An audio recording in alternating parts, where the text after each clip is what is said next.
Thank you very much. Thank you very much for having me. Assalamu alaikum. And I'm really appreciative that everyone is here today. This book, first of all, I'll tell you how it started off so that people can appreciate it. When I did my master's at SOAS in 2007 and 2008, my professor, Professor Benjamin Faulkner, was an expert on the Ottoman ulama's role in the educational system in the Hamidian period. And Ben Faulkner's work was seminary at the time because what he showed, at least in the English language, was that Islam was important within the Hamidian period, not as a reaction to the Tanzimat period in any shape or form, but in fact, Islam in the Hamidian period was a response or a particular iteration of the conditions of the time. And the Ottomans were continuously trying to find ways of seeking solutions from Islam, and in his case, it was in the educational process.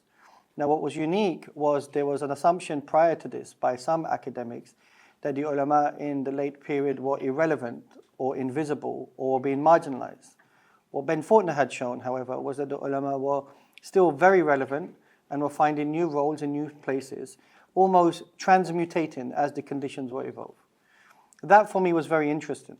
And so I did my master's thesis, which was not a very good thesis, and I'm not just saying that to be humble, but it was based on the ulama in opposition to Abdul Hamid II during the constitutional revolution. I found it fascinating. Why would the ulama be in opposition to Abdul Hamid II? Now the narrative was this, that you have secular Tanzimat period or a modernizing Tanzimat period, an Islamic reaction by Abdul Hamid II, and then a secular response or returning by the Young Turks.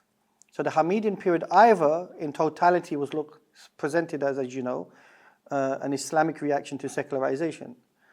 And so to see the contestation between the ulama and Abdul Hamid in that type of environment sounded very strange. Or the presentation would have, or the works were, that the ulama who opposed Abdul Hamid were actually reformists, modernists, and so forth. Now, during my master's, I discovered that wasn't the case. Some of the people who opposed Sultan Abdul Hamid II were people like Mehmed Akif, Mustafa Sabri Effendi, Said Nursi. Now, these are seminary thinkers in Turkish thinking and Ottoman thinking, and these are thinkers known for being traditionalists in many ways, if we were going to use that term. So why did they move against the Sultan?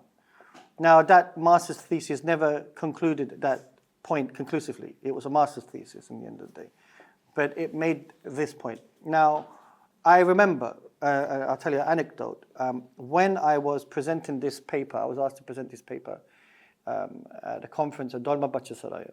And there was a couple of Muslims in the audience who were very offended that I presented this paper. They had accused me of lying. And I realized then that this is still a very hot subject. Based on that, I went back to the drawing board regarding my PhD and then regarding the book in of itself. And I said, okay, what was going on in the Ottoman Empire? Now, one of the things that I started to realize with this book is I have been forced to chop down multiple trees. What do I mean by that? First, I had to address the question of Islam.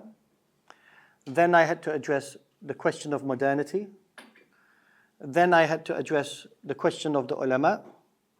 Then I had to address the idea of revolution from a Eurocentric perspective. Then I had to address the notion of constitutionalism. And then I had to address the issue of the Young Turks. So there was multiple conceptual problems here.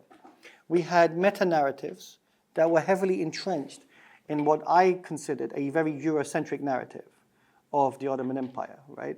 Now, the interesting thing is both Orientalist thinkers or thinkers of the modernization theory and religious Muslims believed in the same narrative, but for different reasons. For the Orientalist or Eurocentric proponents, it was that the nation state was a natural consequence of the Islamic world moving into enlightenment. For Muslims, it was that because the Muslims were secularizing, that's why we're in this predicament. Now, most Ottoman historians would explain that the reason why the Ottoman Empire collapsed was because there was a humongous war. Wars do that. They destroy states, societies, and empires. It doesn't matter how strong, powerful, efficient they are. I mean, the Austrian Empire collapses. The Russian Empire goes through a revolution. What we see as a consequence of that in World War II is the British Empire collapses. The French Empire collapses. The Japanese Empire collapsed. What you see then here is that wars of that nature, unprecedented world wars of that nature, and the complexities of those wars, just basically destroyed the foundations and the institutions of those states. That is the general sentiment by most Ottoman historians. But Muslims, by and large, bought into the greater narrative that the Ottomans abandoned Islam. That's why it ended. But there was no empirical data for that. You couldn't empiricize that. I mean, more recently, I'm not going to name the person, but there's videos going out on the internet still that the Ottomans fell behind, and the reason why we're in the predicament we're in is because the Ottomans banned the printed press. How do you show empirical data over a 400-year stretch that singular thing is the reason why the Muslim world is in the current predicament it's in? That doesn't add up. But why meta-narratives work is because there's this component of narrativity. Narrativity is the idea that you create a narrative and it has inherent assumptions in it, and those assumptions are believable, right? So what we see and what I noticed during the Qatar World Cup, for example, and all of this is related, is one of the difficulties the Qataris had when the European states were trying to refuse to come to England was while the Qataris could play politics, what they couldn't do was deal with history. History, they don't do history. The West does. So those ingrained assumptions about Qatar, those ingrained assumptions about Muslim civilization, those those biases are inherent in the narrativity. They're already there, and they've been there over 200 years. And it's difficult to deconstruct to the point that even we have internalized them, right? So then, recognizing all of that, it's like I have to, with a clean slate, go back to the table and say, how do I look at this? So the first thing was, the first challenge I have in the book is how do we conceptualize Islam in the academy? In the field of Islamic studies, or in the sociology of Islam, or even in the field of anthropology, there are still debates about what is an apt term or a way of conceptualizing Islam, right? Now, what we see, however, is the field of Ottoman studies, in particular, has still not engaged with those debates. Some Ottoman historians have enjoyed reading Yakoob Ahmed's What is Islam? For me, I mean, it's an interesting step, but the book is more about who is Yakoob Ahmed than it is about what is Islam. I mean, there's a lot more that's been added to the discourse, I think, that could be more helpful.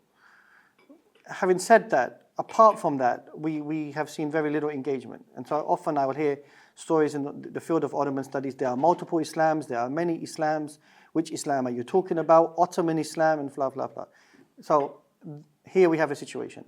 The other situation I had, which was, how does Islam define itself? And then how is it being defined by the academy, right? Which is what I call epistemological difference.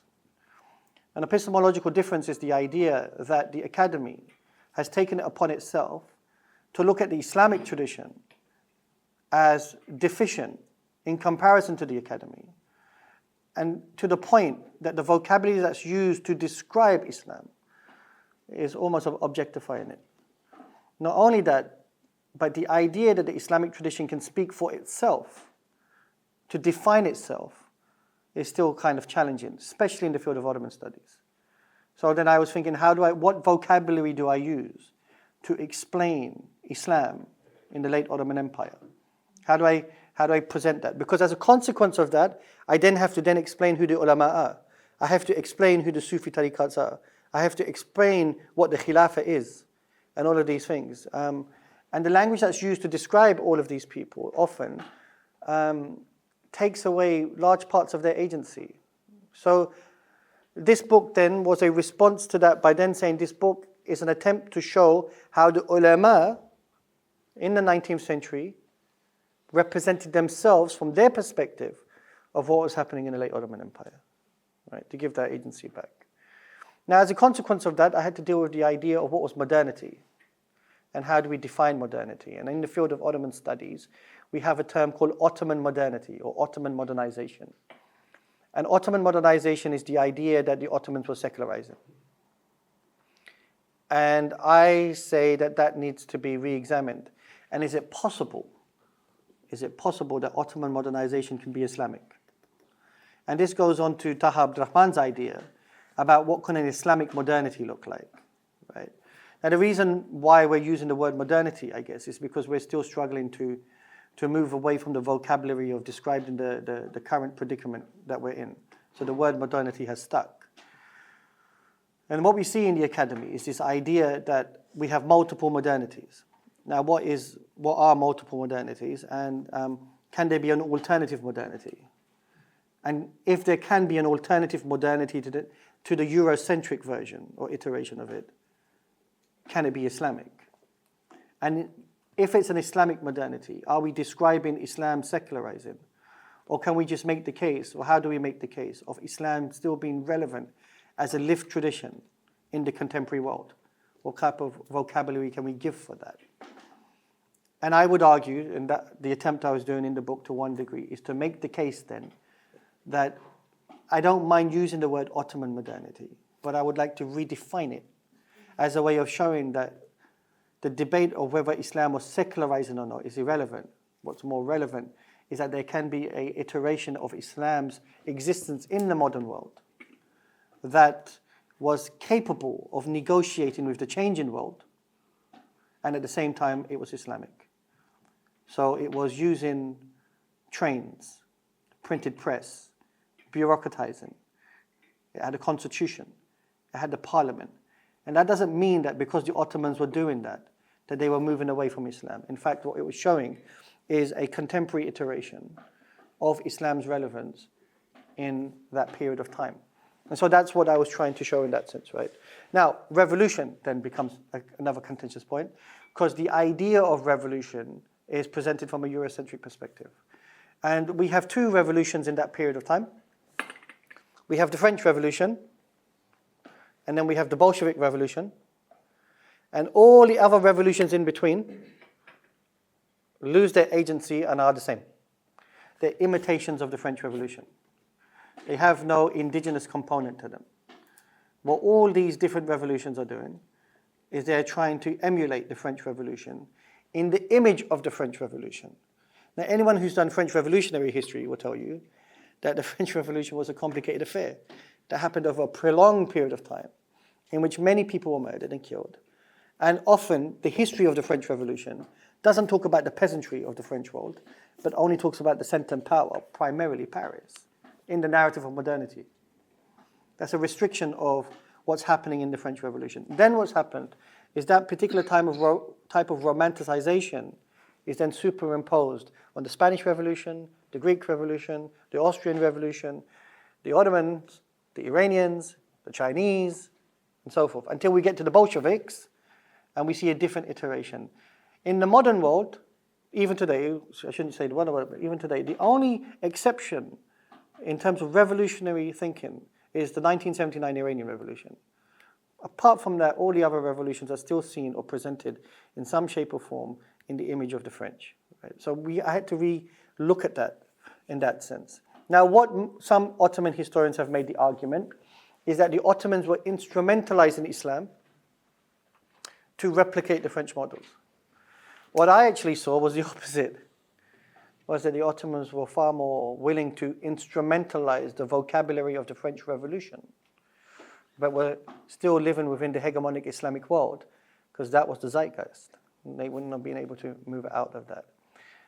So what I realized then was interesting was when we look at the revolution, how it's not only that the Ottoman Revolution is presented in this way, it's then presented as a Young Turk revolution. Right? Now this is also interesting for me. Why? The Iranian Revolution of 1906 is seen as an Iranian revolution. The Russian Revolution of 1905 is seen as a Russian revolution. The Chinese Revolution of 1911 is seen as the Chinese Revolution. Okay, the French Revolution, the Austrian But in the Ottoman case, it was called the Young Turk Revolution. The reason why it was called a Young Turk Revolution is because the Young Turks have been caricatured and characterized as being those inspired by the French.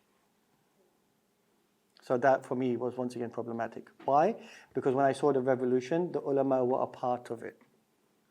They were part of this revolutionary moment. This wasn't only a Young Turk revolution, but the advantage the Young Turks had is they were writing their history in real time. So Niazi Bey's memoirs, he's writing them during the revolution itself. What the Young Turks, or members of the Young Turks, or people who subscribed to being Young Turks, what they had the ability to do, perhaps, and I think this is important for us today, is the ability to write history in the moment. And the reason why I'm explaining this to you, perhaps, and I'm going off on a little bit of a tangent, but it's important, is when we see what happened post-October the 7th, the Israelis and the Americans are trying to write history about October the 7th, and consequently after that, in real time. So that in 10, 15, 20 years' time, when people look at these events, it will be seen from the perspective of how that power wrote about it, and in their belief, they will still be that power. And so the dominant narrative over time, even though in the moment right now, that narrative is contested, because in the now, narratives are always contested, they're messy, but in 20, 30 years' time, when perhaps people in the West, I won't say Muslims, because the scars are quite deep, but people in the West might abandon their sort of like enthusiasm for the tensions in this part of the world, because time has elapsed, then what will be taught in the classrooms will be the narratives in the newspapers, in the social media, and in the books that are being written by pro-Israeli, pro-American writers about October the 7th. That's how it works, right? And that's why I want you to understand that. Because then that requires the recognition that the counter-narrative is needed. That was what was happening in the Young Turk Revolution. The ulama, by and large, had no interest, to some degree, of writing real-time history of the revolution, because their imagination of the revolution, perhaps, was no different than the revolts that had happened before, like the revolts for Selim III and Ikinci Mahmud II, right? Or the revolts that happened prior to that. In fact, when you look at the Young Turk Revolution to some degree, you can see that it's an extension of a process that also includes something that happened 100 years prior to that, right? Now, this is important then how does the vocabulary work? And once again, the vocabulary that they were using, Inkilab, this is also intriguing.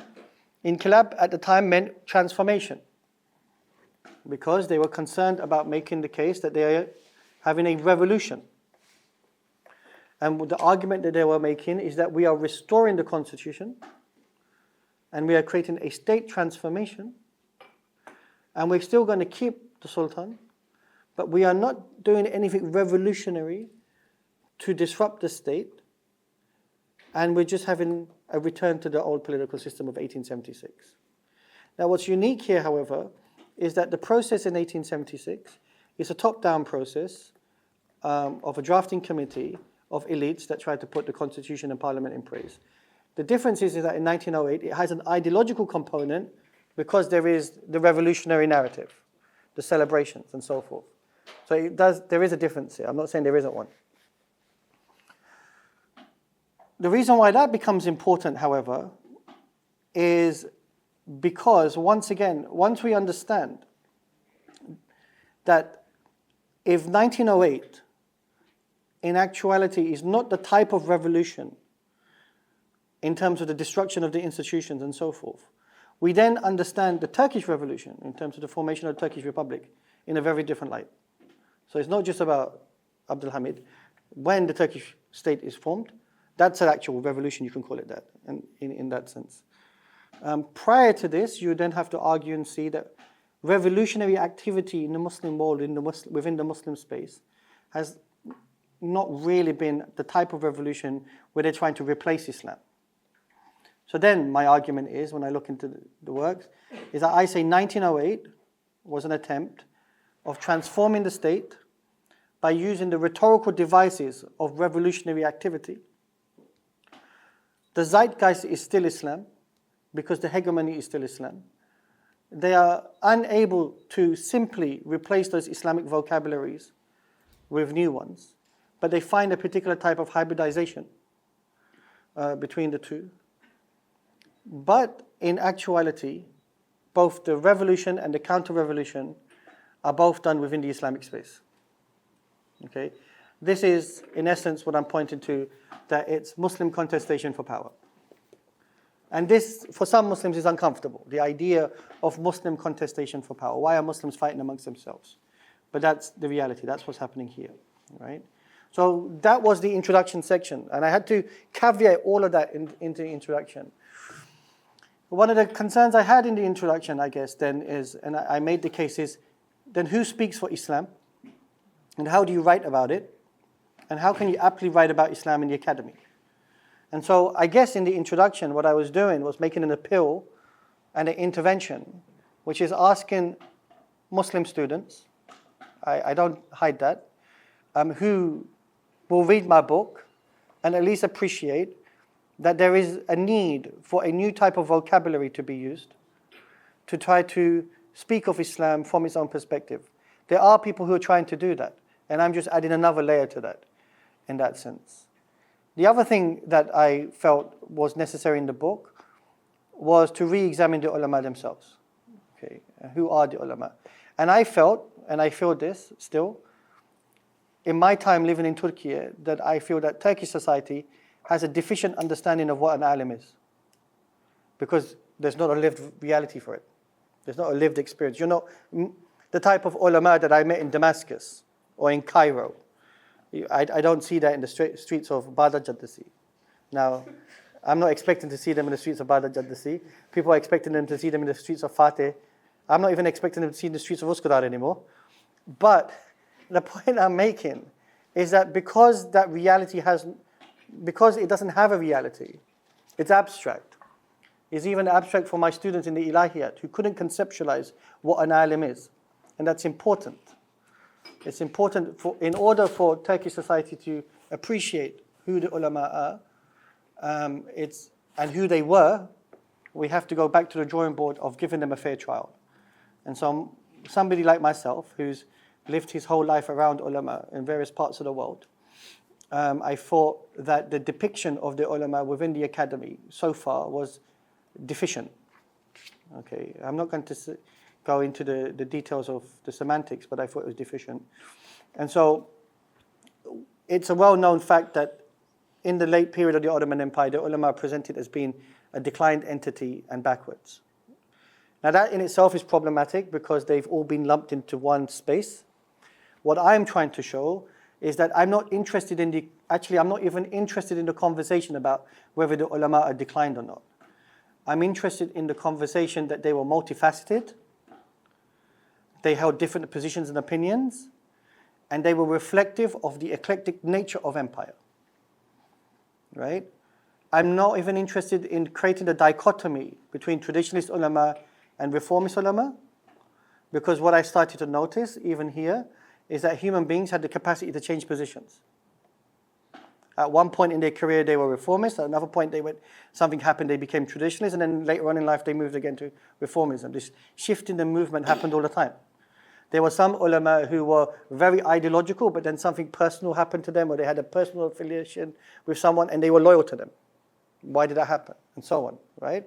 So there was a lot of these types of complexities that existed. So Amit Bain, who's written his book on the ulama, he created a sharp distinction. Eric Jan Zurcher also created a sharp distinction. But I felt that, once again, we need a different type of vocabulary regarding those typologies. How do we categorize and look at the ulama? I had written an article a long time before about Mustafa Sabri. I said he was a modern alim, he was not a modernist alim. But that was hard to try to explain what I meant by that. There was a lot of gymnastics I had to do to try to make that point, right? And why did I call him a modern alim? Because I felt he's a parliamentarian, he's a journalist, he's an activist. He has the capacity to be contemporary, but he still, in his normative space, considers himself not as a reformist in that sense. An important point to understand then, or what I learned from my research, was that traditionalism or the tradition also has the capacity to be transformative. And that when we talk about ijtihad and taqleed, this is the famous concepts in fiqh or theology, taqleed also has a transformative ability. The taqleed I'm doing today as a Hanafi is not the same as Abu Hanifa, right? And this is important then, because sometimes what I notice in the works of Ottoman history is the idea of tradition being transformative, or the idea of an invention of a tradition, is somehow used as a stick to suggest that it's not authentic, right? And that needs re-examination, for sure it does. So that's, as you can see then, that was the challenge. I was dealing with a lot of these big stones at the same time. And it became quite challenging because I know what's going to happen in the book. The book's never going to dispel all those possibilities and all those issues. But I guess what I wanted to do for the readership at least is to help them appreciate that maybe we need to try to do Ottoman history differently, and that Ottoman history should be more and more multidisciplinary. Right? The idea of Ottoman history, which is still the study of Islam, because modernity is also the study of religion, means that you can't just simply be, unless if you want to talk about, like I said, cats in Istanbul in the 19th century, and even then you might have to deal with some fiqh and some jurisprudence and some, farman from the caliph. But by and large, you're going to have to deal with religion, you're going to have to deal with politics, you're going to have to deal with ideology, and you're going to have to deal with the idea of history itself. So the book then was an attempt to show, a subtle attempt to show, my students at least, that what I hope is that they start to become multidisciplinary, because history in of itself, as just the way that we are teaching it as a vocation, it needs beyond that. And so when the book went to Edinburgh University Press, they also asked me, what category will this go under? And I just wrote long lists of this, not because I'm trying to sell the book, but because I think that's the nature of the lived experience, right? So that was the introduction. And I felt the need to explain that to you in that sense. How am I doing for time? Half an hour. I'll just quickly then give you the chapters, and then so you know, because I need the money, so buy the book. No, I'm joking. I'm getting a very small percentage. We never make money from the books. If I had it my way, I'd put it up on LibGen straight away, but I wouldn't do that. They would get mad. Maybe one of you can do that. So, Send me the PDF. Inshallah. I think you can request one though. So chapter 1 was a historical background. The idea was, that wasn't in the PhD, but I put it in the book, the historical background of showing up until the Gulhane period, so from the time of Selim III, up until I start with Küçük Kaynarca, 1774. The reason why I start with Küçük Kaynarca and the Crimean War is because Cevdet Pasha himself, in his Tarihi Cevdet, makes the case that this was he called it a sea-turning moment for the Ottomans. And why I found Cevdet's explanation interesting was Cevdet was a historian chosen by the state to write for the state, and so they were reinforcing the opinion that the state chronicler was teaching them. So by the time we get to Abdulhamid II, and Cevdet is still alive, his opinion of Ikinci Mahmud, Abdulhamid's, is probably the opinion that Cevdet is writing in Tarihi Cevdet, which is quite intriguing. In that, I'm sure he had an opinion of his grandfather as well, because he's part of the family. So I found that intervention by Cevdet interesting, which is that because he writes that during the Crimean War of the 1850s, and it's a very unique thing that the Crimean War of the 1850s, during that moment, he chooses to write about the first Crimean War in 1768 to 1774, and he sees that as a moment for the Ottomans, the shift. And so I decided, okay, let me look at the shifting moment of the Ottoman self-perception of what was taking place. And so I look at the Treaty of Küçük Kaynarca, because the Treaty of Küçük Kaynarca is interesting because it's the first type of documentation and contestation regarding documentation, where the Russians have their own interpretation regarding the Russian version of the document, and the Ottomans have their own interpretation regarding the Osmanli version of the document.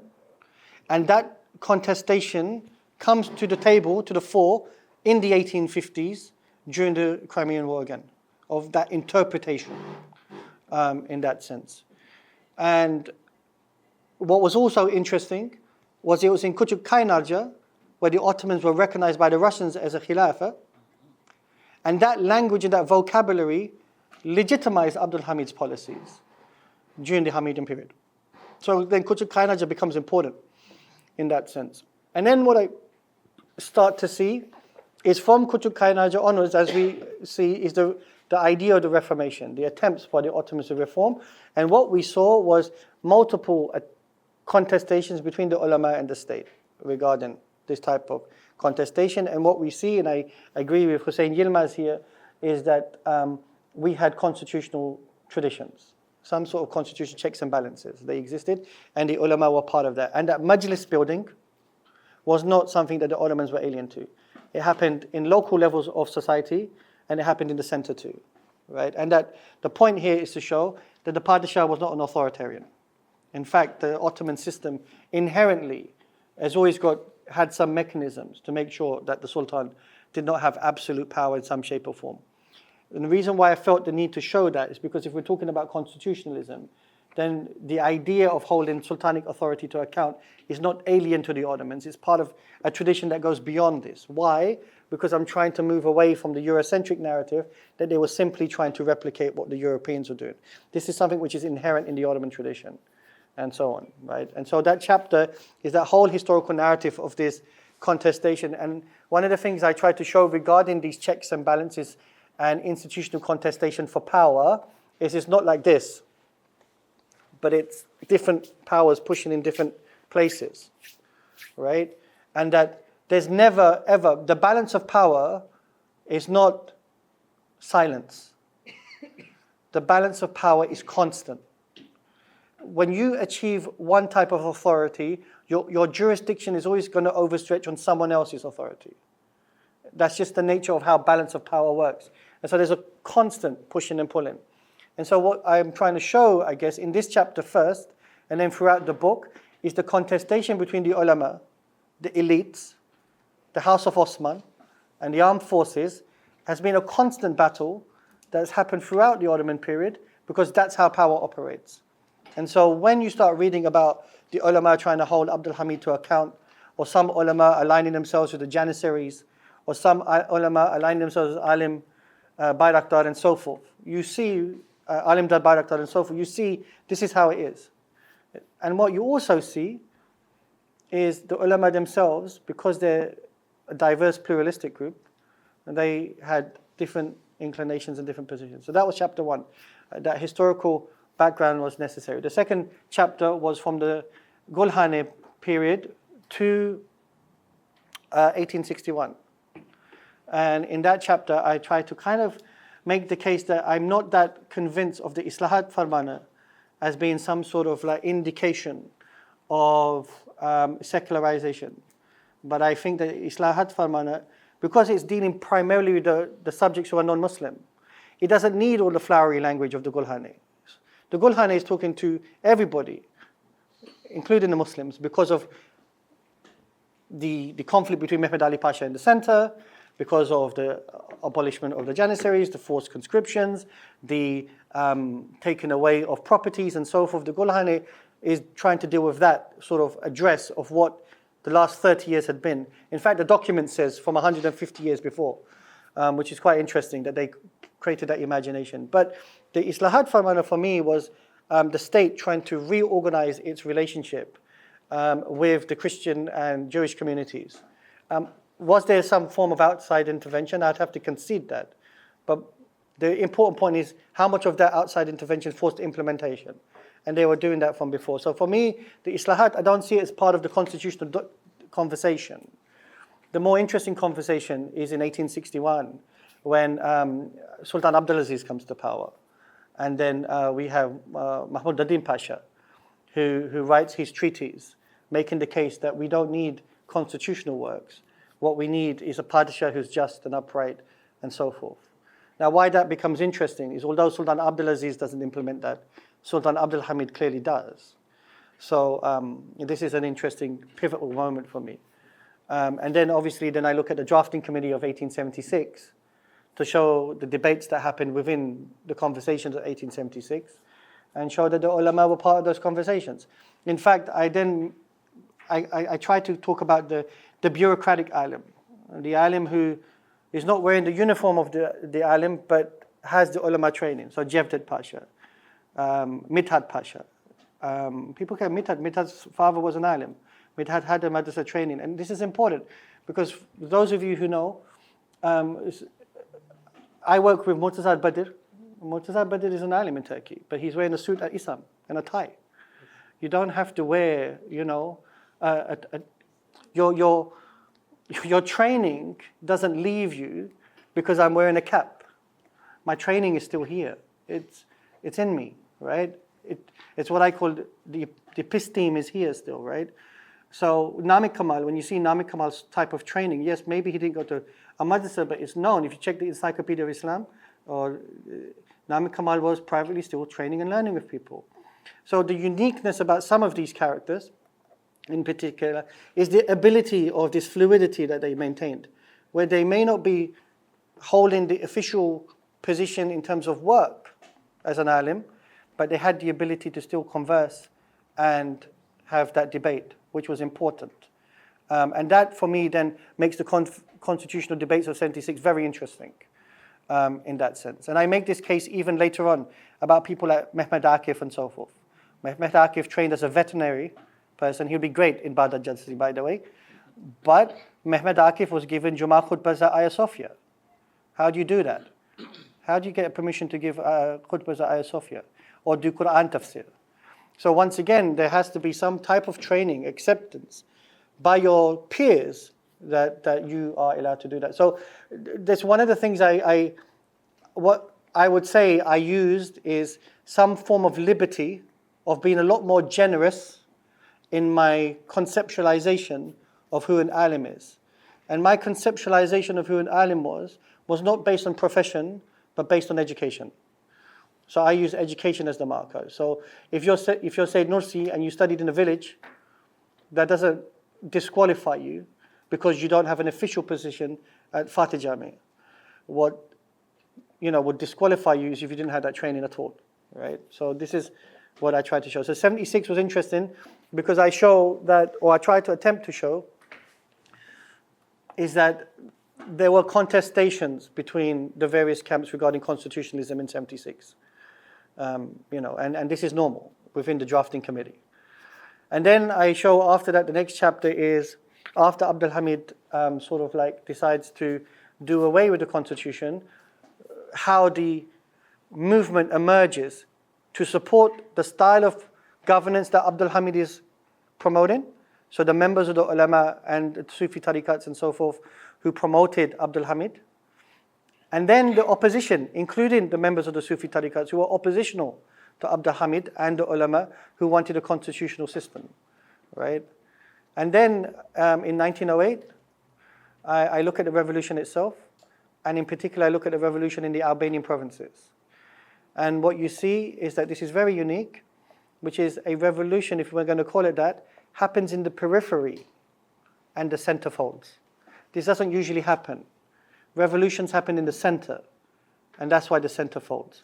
The revolution happened in Firzai, and in those areas, and the central government decided to adhere to the demands of the Albanian peoples and so forth. So what's going on here, and the point I make is something is also happening amongst the elites in the center. And this shows that there was far more people who were probably conducive towards convincing Abdul Hamid that constitutionalism is the way to go forward. And what's interesting is when Abdul Hamid tries to crush the rebellion initially in the Albanian provinces, that the fatwas come that this has a civilian component. Civilian component is important for today, for us, is because what it tells us in the contemporary modern state, in the Muslim world, governments are willing to crush their communities and societies to stay in power. But even Abdul Hamid II did not have the capacity to do that, and he is the caliph, because the fatwa from the Shaykh al-Islam's office was it has a civilian component, and it's better It would have been better for the Sultan to abdicate or the Sultan to step down and institutionalize the constitution than to wipe out the civilian population. And this is important because today there is a skewed understanding amongst certain Muslims that this type of violence can be executed to maintain state power, right? And this is not the Islamic position. All right, after that, I look at the 1909 moment, and I try to show that I'm not convinced it was a counter-revolution. I think it's a protest that went out of hand. And the protest sort of lost control, and things became out of hand, things became violent. And the slogans that the Muslims were using were the same type of slogans that they would have used during the revolutionary period. You use the slogans of Islam. Now there is a key slogan they use, is Shariat Istaris, we want the Sharia. But I had to unpack that. What do people mean when they say that, right? And I thought that was an important point. And what I also noticed finally, and in the epilogue I write, which is even though the counter-revolutionaries were arrested and many were executed, the first point I make is that the Young Turks, they instrumentalized the use of istibdad as a way of applying pressure on Abdul Hamid and the people in power. Once Abdul Hamid is removed from power, they have a new vocabulary called irtija as a way of still applying a type of policy of suppressing people who are oppositional. At the time, irtija did not mean religious reactionary per se. It just meant reactionary. It got its currency later in the Turkish Republic as a way, in this sense. So what you saw is the Young Turks were capable or able to make the adjustment. Because once Abdul Hamid is removed and you've got the constitutional system, how can you call Mehmed Rashad a mustabid? You can't. How can you say this is the period of istibdad? You can't. But there are still people opposing you. You need a new vocabulary for it. The reason why I say that is because some members of the ulama, during the trials after 1909, were making the argument, we don't understand why they were calling us murtajis. Like, why were they saying that? We didn't do any reaction here. So they realized that this was something that was being used.